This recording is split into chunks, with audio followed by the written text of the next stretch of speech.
여호수아 3장 1절로 6절, 14절로 17절 말씀입니다. 구약성경 322페이지에 있습니다. 여호수아 3장 1절로 6절 한 절씩 교독하겠습니다. 또 여호수아가 아침에 일찍이 일어나서 그와 모든 이스라엘 자손들과 더불어 시딤에서 떠나 요단에 이르러 건너가기 전에 거기서 유숙하니라. 백성에게 명령하여 이르되 너희는 레위 사람 제사장들이 너희 하나님 여호와의 언약궤 매는 것을 보거든 너희가 있는 곳을 떠나 그 뒤를 따르라.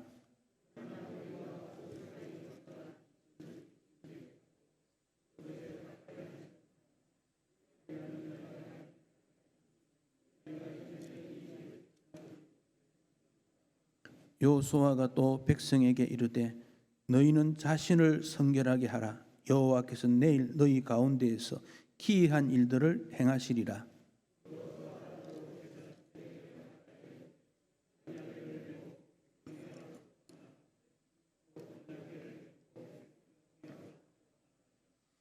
(14절입니다) 14절부터 17절. 백성이 요단을 건너려고 자기들의 장막을 떠날 때 제사장들은 언약궤를 메고 백성 앞에서 나아가니라.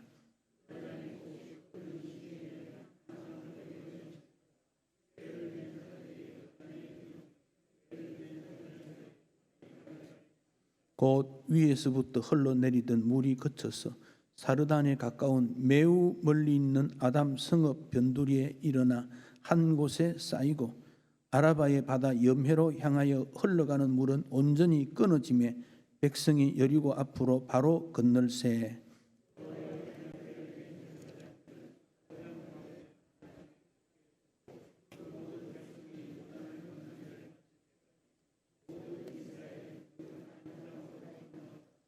아멘. 이번 신앙생활은 무엇일까? 우리가 이런 생각들을 늘 하게 됩니다. 신앙생활은 꿈을 향한 도전이다. 그렇게 말씀드리고 싶어요. 왜냐하면 우리 성경에 나오는 믿음의 인물들은 다 꿈을 가지고 있었어요. 하나님께서도 꿈이 있는 분이에요. 하나님의 꿈은 하나님의 백성들을 구원해야 되겠다 꿈을 가진 거예요. 그리고 예수님께서 이 땅에 오셔서 그 아버지의 꿈을 실현하셨어요. 그리고 예수님이 가진 꿈은 하나님의 나라, 아버지 하나님 나라를 이루겠다. 그래서 십자가 지셨지요. 그리고 제자들에게 너희들이 하나님의 나라를 위해 증인이 되라 그랬어요. 그러니까 제자들은 언젠가 하나님 나라가 이룰 거야 그렇게 믿고 복음을 전했습니다. 그래서 교회는 꿈의 대화 현장이에요. 우리의 죄가 용서받고 하나님의 자녀가 되는 꿈, 그것을 믿고 증인이 되신 분은 그 꿈을 다음 사람에게 넘겨주고 함께 하나님의 나라를 이루겠다는 꿈을 가지는 거지요. 그래서 아브라함 가정은 꿈의 가정이에요. 아브라함이 그냥 하루하루 성실한 사람이었겠지요. 정직하게 살아가는데 어느 날 하나님께서 아브라함을 불렀지요. 너 고향 아버지 집 너가 살던 땅을 떠나 내가 너에게 지시하는 곳으로 가라. 너는 복의 근원이 되는 꿈을 가져라. 그래서 아브라함이 그 꿈을 가지고 떠납니다. 꿈을 가진 사람은 떠납니다. 거기에 머물러 있지 않습니다. 그 떠나는 과정과 정착하는 과정에 숱한 어려움을 겪습니다. 그리고 아브라함이 꿈을 이루지 못했어요. 죽었어요. 그다음 아들 이삭, 야곱, 요셉이 죽고 난 다음에 대를 이어서 모세 시대를 지나게 됩니다. 아브라함에게 주셨던 꿈이 430년 지나서 여호수아 때에 성취가 됩니다. 모세가 쓴 글을 모세오경이라 5권의 책이라 그러지요. 여호수아서를 딱 넣어서 육경 그리 말이에요. 모세오경에 기록되었던 하나님의 나라의 성취가 여호수아에서 증명이 되고 있어요. 여호수아서는 젖과 꿀이 흐르는 가나안 땅을 어떻게 정복했는가, 중앙지역, 북쪽, 남쪽 다 점령하고 점령한 땅을 12지파에게 분배해 줘요. 그러니까 여호수아서는 꿈의 성취다, 그렇게 말할 수 있습니다. 어느 교회에서는 주일학교 이름을 꿈의 땅, 꿈땅이다 그리 말했어요. 여름에 자녀들에게 뭘 가르칩니까? 회개해라, 성경 읽어라, 하나님 믿어라. 잘 이해가 안 되는 내용이지요, 어린아이들에게. 그런데 꿈을 가져라, 이해가 되지요. 어떤 꿈이냐? 죄수부터 구원받아 의인이 되고 하나님의 자녀로서 이 땅의 정인으로 살아가는 꿈을 가지는 거예요. 그러니까 교회에 들어왔다가 하나님 나라의 꿈에 대해서 도전을 받지 못하고 확신이 서지 아니하면 탈락돼요. 저는 그렇다고 봐요. 그래서 예배를 통해서 꿈의 회복이 일어나고 성경을 통해서 꿈을 찾고 그런 젊은 친구들에게 꿈을 나누어 줘야 돼요. 오늘 세상 어디에 가서 꿈 이야기 하겠습니까? 요즘 언론에서도 나오는 내용을 들어보면 꿈의 내용을 다루는 언론이 없어요. 매스컴도 그렇고 드라마도 그렇고 영화도 그렇고 과거에 어떻게 해서 이겨냈다, 그런 것은 조금 도움되는 게 있는데 지금 이런 상황 가운데 젊은이들이 꿈을 가지고 도전해서 성취해서 거기에 어떤 열매를 통해서 이웃 주변 사람들에게 유익을 줬다, 이런 꿈이 없어요. 뭐 잘못된 것을 파헤쳐서 정의를 외치고 뭐 이런 건 좀 있는 것 같은데 꿈의 이야기가 없어요. 부모는 자녀에게 꿈의 이야기를 나누어서 해야 돼요. 그 자녀가 부모의 꿈을 성취하게 되는 도구입니다. 하나님의 은혜의 대상자입니다. 얼마나 감사해요. 자녀를 사랑하게 되고 그 자녀에게 꿈을 심어 주어서 부모의 꿈이, 즉 하나님이 주신 내 꿈이 자녀를 통해 이루어지기를 원하는, 그게 그리스도인의 가정이에요. 그래서 돈 좀 많이 벌고 좋은 집 가지고 이 땅에서 편안하게, 일시적인 겁니다. 길게 보면 꿈이 될 수 없어요. 상대적으로 더 빈곤을 느껴요. 우리나라처럼 요즘처럼 잘 사는 나라 어디 있습니까? 그런데 사람들의 마음에 상대적 빈곤이 있다. 꿈이 없으니까 그래요. 지금 좀 힘들어도, 고난을 당해도 꿈이 있으면 그 고난은 쉽게 지나가지 않습니까? 그건 우리가 다 경험해 보지 않습니까? 그래서 인생은 꿈에 이끌려가는 삶을 산다. 꿈 있는 사람이 되어야 되고 꿈을 이루는 사람이 되어야 되고 꿈을 이룬 사람이 되는, 나는 꿈에 이끌려간다. 꿈에 이끌려간다. 여호수아는 그 꿈을, 가나안 땅을 이스라엘 백성들한테 들어가는 꿈을 이룬 사람이다. 그래서 여호수아가 뭐 공부를 많이 했느냐, 부자가 이런 거 말하지 않고 꿈의 성취자다, 그렇게 말할 수 있습니다. 그런데 꿈이 저절로 이루어지지 않습니다. 가나안 땅에는 이스라엘 백성들보다 훨씬 수준 높은 부족들이 살고 있었고, 물론 그들이 우상 숭배로 그들은 하나님을 모르는 자들이었고 성마다 성벽이 두터웠고, 이스라엘 백성들은 성의 내용도 모릅니다. 가나안 땅에 뭐가 있는지 모릅니다. 하나님께서 주셨다는 것 하나만 가지고 들어가게 됩니다. 그런데 오늘 본문은 이제 요단강을 건너야 가나안 땅 첫 번째 있는 여리고성을 들어가게 되는데, 그 요단강을 건너기 직전에 와 있다 하는 것을 알게 됩니다. 3장 1절에 보면 여호수아가 아침에 일찍 일어나 모든 이스라엘 자손과 더불어 요단에 이르기 직전에 갔어요. 이거 보면 여호수아는 젖과 꿀이 흐르는 가나안 땅을 들어가기 위해 얼마나 부지런했던가, 그런 거 알 수 있어요. 아침에 일찍 일어나서 서둘러서 가야 된다, 그렇게 했어요. 그리고 하나님으로부터 지시를 받았는데 두 가지 준비를 시킵니다. 5절의 함축에서 되어 있습니다. 여호수아가 또 백성에게 이르되 너희는 자신을 성결하게 하라. 여호와께서 내일 너희 가운데 기이한 일들을 행하시리라. 첫째는 성결하게 해라. 하나님은 거룩하신 분입니다. 그러니까 하나님을 성부 그리 말하죠. 거룩한 아버지. 예수님을 성자 그러지요. 거룩한 아들 말이지요. 성령은 거룩한 영 그 말이지요. 그 삼위 하나님은 거룩하신 분이에요. 거룩하신 분이기 때문에 성결하지 아니하면 그 마음에 그 공동체에 머물지 않습니다. 그러니까 가정에 성결이 있어야 돼요. 가정에 성결이 있으려면 가족이 성결해야 돼요. 그리고 성결하게 된 분들이 모여서 교회를 이루어요. 뭐라고 합니까? 성전, 거룩한 전. 교회는 거룩한 전이 돼야 돼요. 거룩한 전. 그래야 하나님이 머무십니다. 이걸 우리가 부단히 노력해야 돼요. 그 작은 것에도 거룩하지 않는 요소들은 제거해야 된다. 멈추고 깨우치고 거룩을 향한 도전.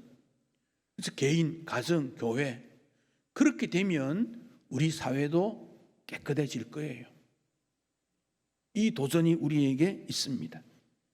코로나라는 전염병은 우리에게 깨끗하라고 하는 도전입니다. 깨끗하면 코로나 아무리 유행해도 이길 수 있잖아요. 깨끗하지 못하기 때문에 문제가 되지요.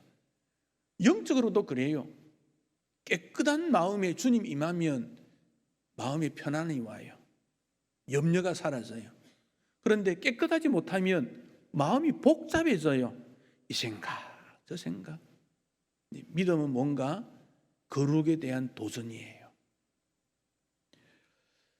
성결하라 말씀하시고 이어서 나타나는 것이 레위 사람 제사장들에게 언약궤를 메고 앞서 가야 한다.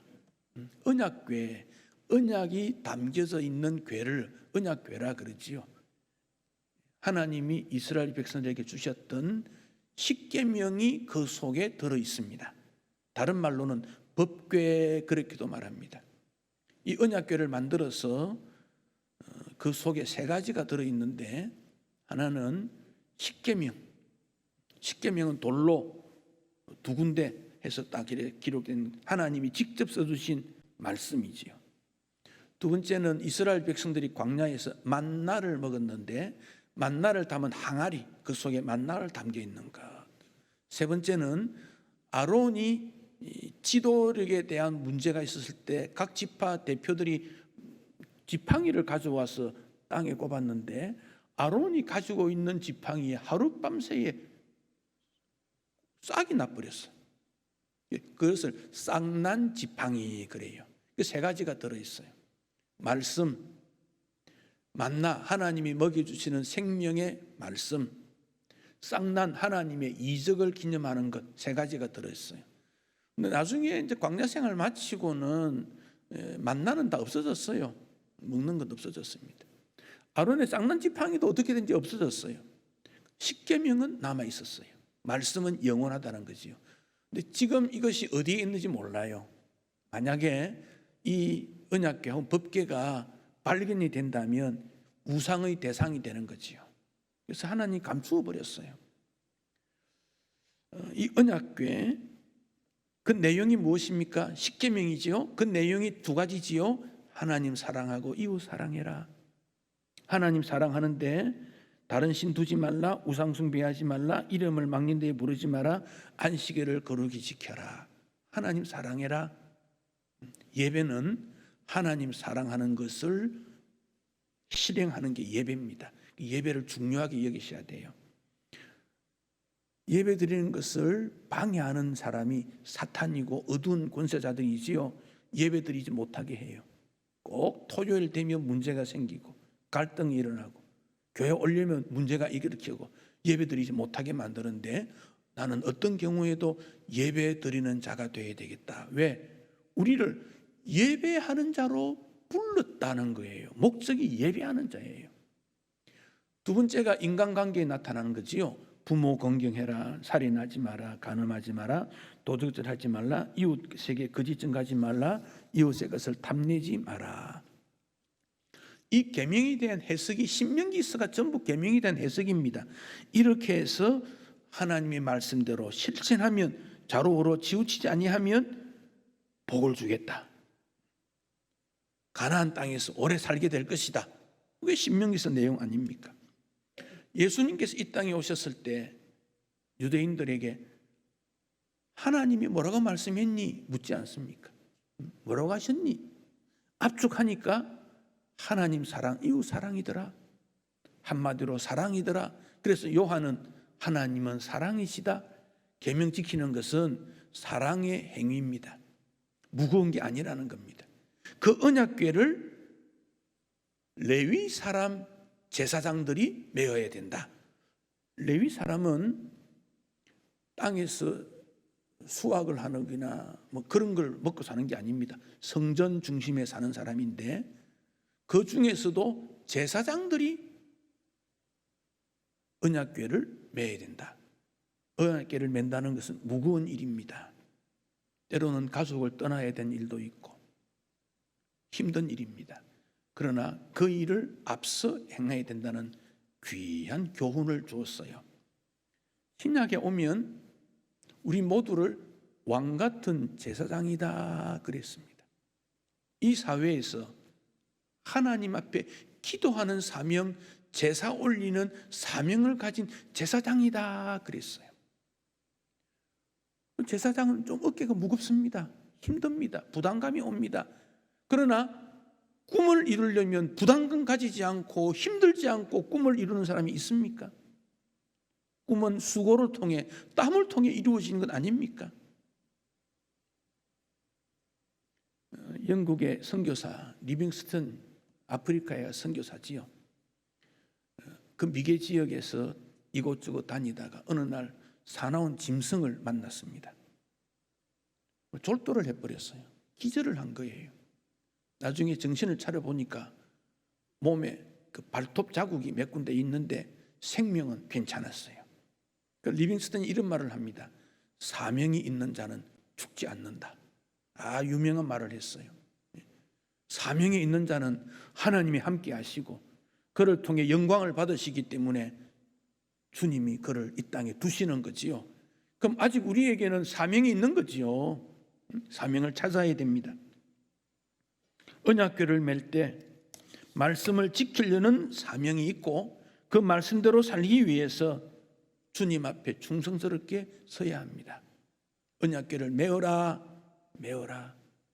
언약궤 메어야 됩니다. 사회적 속에서, 직장에서, 어느 곳에서든지 나에게 주신 언약궤를 메는 것은 바로 꿈의 성취를 위한 것입니다. 레위 사람이 언약궤를 메고 제사장들이 언약궤를 메고 2000규빗 앞에 가야 된다 그랬습니다. 규빗이라는 단어는 손가락 끝에서 팔꿈치까지를 1규빗이라 그럽니다. 45cm 정도. 조금 큰 사람은 50cm도 되겠지요. 2000규빗이면 약 1km 정도 됩니다. 그러니까 멀리 앞서가는 것을 백성들이 보고 따라가야 된다. 우리가 주님의 일을 할 때 너무 주님보다 앞서가면 안 돼요. 주님의 뒤를 따라가야 된다. 목자 되신 예수님이 앞에 가면 양은 따라가면 돼요.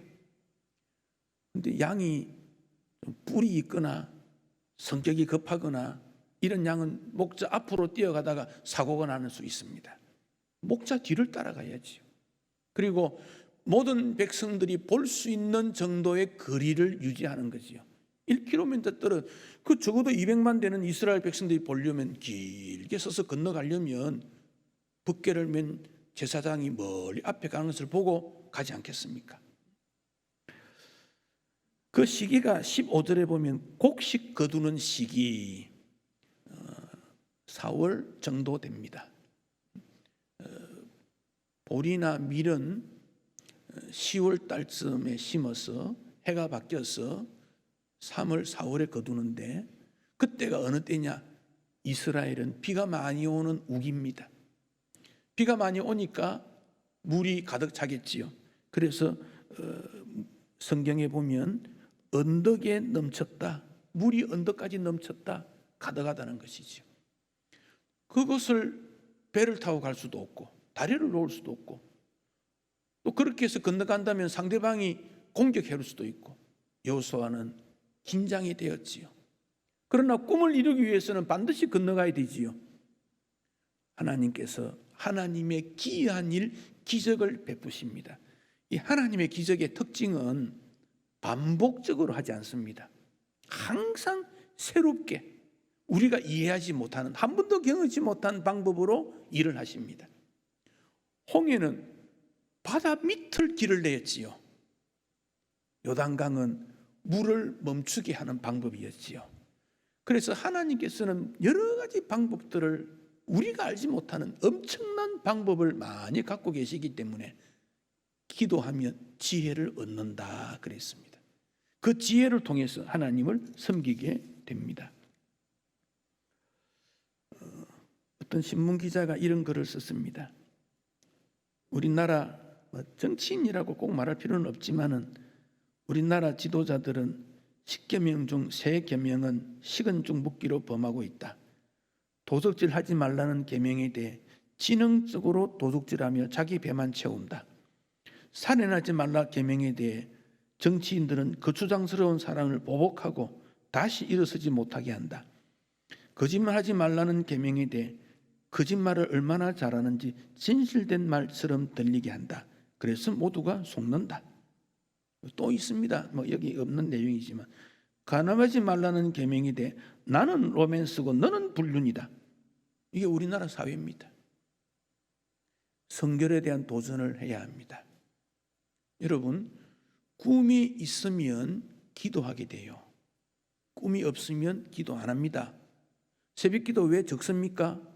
꿈이 없기 때문에 그렇습니다.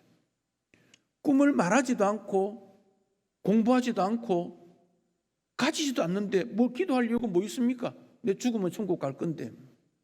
이 땅에 사는 동안 하나님이 나에게 주신 사명의 꿈이 있는데 그거 있으면 주님 앞에 나와 기도하지요. 중보기도 모임을 보면 좀 아픈 거, 자녀, 손자, 이사, 제가 들어볼 때는 수준이 좀 낮아요. 그런 건 해도 되고 안 해도 되는 것도 많아요. 조금 높여서 하나님께서 원하시는 그 꿈이 뭔지를 우리가 찾고 그 꿈을 향하여 하나님 앞에 부르짖고 기도해야 되는 역사가 우리에게 있지요. 그게 사명이지요. 하나님, 우리나라에 성령의 바람이 불었어. 전염병이 물러나고 전쟁이 물러나고 복음의 나라가 되게 해 주십시오라는 적극적이고 긍정적인 꿈을 다시 가져야 돼요. 그래야 젊은이들에게 꿈을 가르쳐주고 꿈의 대화를 하고 말씀을 나눠주지요. 부모에게 꿈이 없으면 자녀도 꿈이 없어요. 꿈이 없으면 기도 안 해요. 전 세계적인 흐름들이라는 게 있지요. 그 속에 하나가 차별금지라는 것 있지요. 이건 막을 방법이 없다 그래요. 유일하게 성령의 바람이 불어서 하나님 말씀을 두렵고 떨리는 마음으로 실천하겠다는 하나님 중심적 신앙 아니면 이길 수 없어요. 그래서 성령께서 다시 이 한반도에 불어서 이 바람이 북쪽으로 동쪽으로 남쪽으로 가서 일본으로 미국으로 다시 건너가고 유럽도 가고 북쪽으로도 가서 사람들의 마음속에 하나님을 두려워하는 꿈을 가지는 그런 나라가 되게 해 주십시오. 다시 한번 꿈을 회복해야 되지 않겠습니까? 그 꿈을 위해서 성결과 말씀을 앞세우는 거지요. 지난 주간에 우리 교회 등기부가 이제 나왔어요. 우리가 교회 사용한 지 1년이 지났는데 이제 나왔어요. 참 저도 마음이 기쁘고 이제 법적으로도 완성되었구나. 우리 재산, 하나님의 재산 확정이 됐어요. 주님, 이 좋은 것 주셨는데 우리는 이거 가지고 어떤 꿈을 꾸어야 하겠습니까? 우리는 뭘 해야 합니까? 어떤 도전을 해야 합니까? 주님 가르쳐 주십시오. 다시 정인이 되고 사명이 되고 꿈의 실천자가 되기 위해 지금 우리는 해야 할 일이 무엇입니까? 우리는 이런 기도를 주님 앞에 올려드려야 됩니다. 바다가 3%의 염분 때문에 썩지 않는다고 하지 않습니까? 이 꿈은 예수님께서 이끌어 가시는 그 길을 따라가야 돼요. 자크 아탈리라는 사람이 21세기에 일어날 일들을 쭉 정리하며 책을 하나 발간했는데 21세기의 사전이라는 책이에요. 거기서 21세기의 사람들의 특징을 도시 유목민이다 그랬어요. 우리 농사도 짓지 않고 목축업 하지 않는데 왜 그러면 할까요? 다 목적 없이 유량민처럼 쏠려 다니는 거예요. 어느 시장에 가면 물건 싸다 확 끌려가고, 신촌에 이마트가 하나 생겼는데요, 뉴스도 나오는데 조금 심한 말로 머리가 깨질 정도로 사람들이 많이 모였어요. 좀 싸다 그러니까 이거면 정신이 없어요. 오늘도 예배 마치고 가시고 있는지 모르겠습니다만은 뭐 싸다 그러면 막 확 몰려들고, 부동산이니까 와 몰려가고, 어디 맛있는 거 있다 하면 막 몰려가고, 유목민이다. 정착이 되지 않았다. 마음도 흔들리고 몸도 흔들리고 유목민이다. 우리는 예수님을 따라가는 주의 제자로 예수의 인도함을 받는 자, 주님이 나의 인도자이다. 이전에는 젊은 사람이 직장을 가지고 한 푼 두 푼을 모아서 40 중반 50대면 조그마한 집을 하나 가지고 그랬지요. 근데 지금은요, 부모가 돈을 몽통 줘버리거나 아니면 어떤 방법으로 돈을 맞아가지고 소익부 노익빈 이런 말이 생겼어. 젊은 사람이 부자가 되고 노인은 가난해진다. 재치가 있고 방법론을 알고 그러면 나에 관계없이 시대가 바뀌어버리는 도시 유목민이다. 변화에 대한 대처를 못하면 역시 우리는 유목민으로 살게 되고, 거기서 그만 한번 좌절해가지고 쩔쩔매면서 믿음도 저버리고 가정도 저버리는 일들이 얼마나 많은지 몰라요. 그런데 내 상황과 환경과 장애물에 관계없이 예수님 따라가면 행복해지고 성공하게 돼요. 예수님 따라가야 돼요. 선한 목자는 양들을 위해 목숨을 버린다. 우리 예수님이 그랬지 않습니까? 주님 따라가면 편안합니다. 언약궤를 맨 제사장들이 요단 가운데 마른 땅에 굳게 섰습니다. 14절에 보면 백성이 요단을 건너려고 장막을 떠납니다. 제사장들이 언약궤를 메고 백성 앞에 나아갔다 그랬는데, 사실 이 말에 정확하게 보면 떠밀려 갔다 이런 의미가 들어있어요. 제사장들도 힘든 거예요.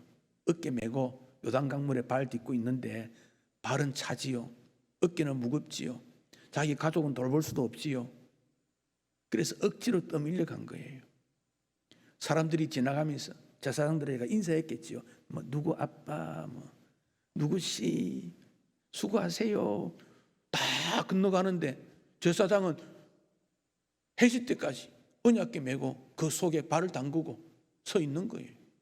물은 끝났지만 바닥이 좀 어떻겠지요. 이게 직분자입니다. 아무도 없어도 혼자 외롭게 기도할 수 있고 교회를 지키고 말씀의 순종자가 되고, 아픔이 있어도 감사와 기쁨으로 살고 예물을 주님 앞에 드려서 주의 교회가 잘 되기를 바라고 복음 전파 역사가 일어나고 일꾼들을 격려하고, 이게 제사장이에요. 그런 헌신 없이 꿈이 이루어지지 않습니다. 요단을 건넌다는 것은 목적을 이룬 겁니다.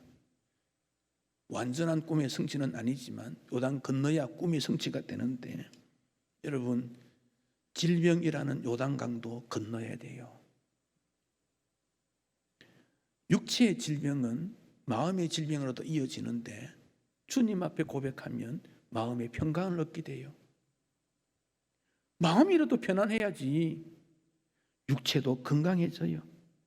그래서 주님께서 아무것도 염려하지 말고 오직 모든 일에 기도와 간구로 너희 구할 것을 감사함으로 하나님께 아뢰라, 기도해라. 그리하면 모든 지각에 뛰어난 하나님의 평강이 너희 마음과 생각을 지키신다. 육체가 약해도 마음이 평안하면요 괜찮아요.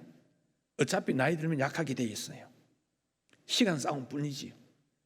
나는 점점 약해지지만 내 마음에 천국 계시고 내 생명 다하여 주님 부르시면 할렐루야 할렐루야 2번 3번 4번 외치며 주님 앞에 가시. 마음 편안하게 해야 죽음의 강도 건너갑니다. 건강의 강 이길 수 있습니다. 염려의 강을 건너야 합니다. 세상살이에 염려가 얼마나 많습니까? 염려는 행복을 갉아먹는 바이러스입니다. 우리 영혼을 삼킵니다. 이것은 기도와 감사와 기쁨의 조화로 이기게 됩니다. 종말에는 환난도 있지만 주님께서 함께 하시기 때문에 영생 복락의 길로 반드시 인도해 주실 거다. 믿음으로 승리해 가는 것입니다. 무엇 입을까 마실까 염려할 필요 없습니다. 주님께서 함께해 주시면 됩니다. 땀 흘리면 됩니다. 성경에는 축복의 내용들이 많이 있습니다. 이 꿈을 성취하는 자에게 축복을 주시는데 몇 가지 정리해 봤습니다. 받기보다 주는 자가 되라. 자녀는 달라고 합니다. 할아버지 할머니는요 주려고 합니다. 왜? 성숙했으니까. 주는 자가 복 있다 그랬습니다. 두 번째는 문제를 회피하기보다 극복해라. 회피는 두려웠기 때문에 그렇습니다. 그러나 믿음과 용기로 극복하게 되는 것, 이게 복입니다. 세 번째, 의무에 충실치 말고 책임감 가져라. 모압 여인 룻은 시어머니를 따라가는데 어머니가 오지 마라 그래도 의무감에 의해서 가라간 게 아닙니다. 적극적으로 어머니의 하나님이 내 하나님이 될 거요 따라갔더니 다윗 왕가의 할머니가 돼버렸어요. 능동적인 책임감 가진 그를 주님께서는 칭찬해 주십니다. 신분도 바꿔버립니다. 네 번째, 정죄보다는 이해하려고 해라. 다른 사람의 눈에 있는 들보, 티끌, 자기 눈에 있는 들보는 못 보고 다른 사람에게 있는 티끌을 본다 그러지 않습니까? 내 눈에 티끌을 들보처럼 크게 보고 이해하려고 감싸주고. 다섯 번째, 하나 생각하지 말고 여러 넓게 깊게 생각해라 그런 말입니다. 한 번의 믿음 체험으로 완성된 게 아닙니다. 광야 생활은 반복해서 하나님의 축복과 은혜를 경험하게 됩니다. 여섯 번째, 소원을 위해 기도하지만은 땀 흘려야 된다. 노력해야 됩니다. 요즘 젊은이들은 노력하지 않는다는 손가락질을 지적을 받습니다. 노력해야 합니다. 5시간 안 되면 7시간 해야 됩니다. 7시간 안 되면 10시간 해야 됩니다. 하면 됩니다. 노력하면 할 수 있어요. 그런데 노력하지 아니하고 세상 탓하면 안 됩니다. 노력해야 합니다. 우리나라가 이만큼 된 건 어른들의 노력, 수고, 땀 때문입니다. 우리가 젊은이들이 그 은혜를 이어받으려면 노력해야 합니다. 땀 흘려야 합니다. 땀을 일곱 번째, 축복의 말을 해라. 말이라는 것은 그 사람의 생각이 정리돼 밖으로 나오는 겁니다. 축복의 말, 안 된다. 할 수 없다. 그럴 수밖에 없지 않느냐. 그런 말 하지 말고 해보자. 할 수 있다. 감사하다. 잘합니다. 예쁩니다. 칭찬하면 하나님께서 복 주셔요. 여러 가지 복에 대한 내용이 많지만 한번 이렇게 정리를 해봤습니다. 사랑하는 성도 여러분, 요단강을 건너지 아니하면 가나안 땅 들어갈 수 없어요. 최후에는 죽음의 강을 우리는 건너야 돼요. 그때는 혼자 건너야 됩니다. 죽음의 땅 건너지 아니하면 천국이 없습니다. 요단강을 끝까지 건너야 됩니다. 그러면 하나님께서 우리를 영접해 주실 것입니다. 예수님의 십자가로 이 강을 건널 수 있도록 하셨지 않습니까? 그 십자가 매면 그들을 통해서 사람들이 따라가고 모범되고 충성되고 하나님의 일을 반드시 이룰 것입니다. 우리의 장래는 지금보다 더 좋아지게 될 겁니다. 여러분의 장래는 하나님께서 더 복 주실 것입니다. 여러분의 가정이 잘 되실 겁니다. 이럴 때 반응 좀 하면 어떡해요? 여러분, 믿음으로 우리는 사는 자 아닙니까? 지금보다 여러분의 미래가 더 좋아질 겁니다. 여러분 가정이 행복해질 겁니다. 주님께서 인도해 주시면 일이 됩니다. 기도가 응답됩니다. 교회의 소망을 가지고 기도의 꿈을 가지고 도전해서 하나님 앞에 영광 되시는 그 일꾼 되시기를 축복합니다.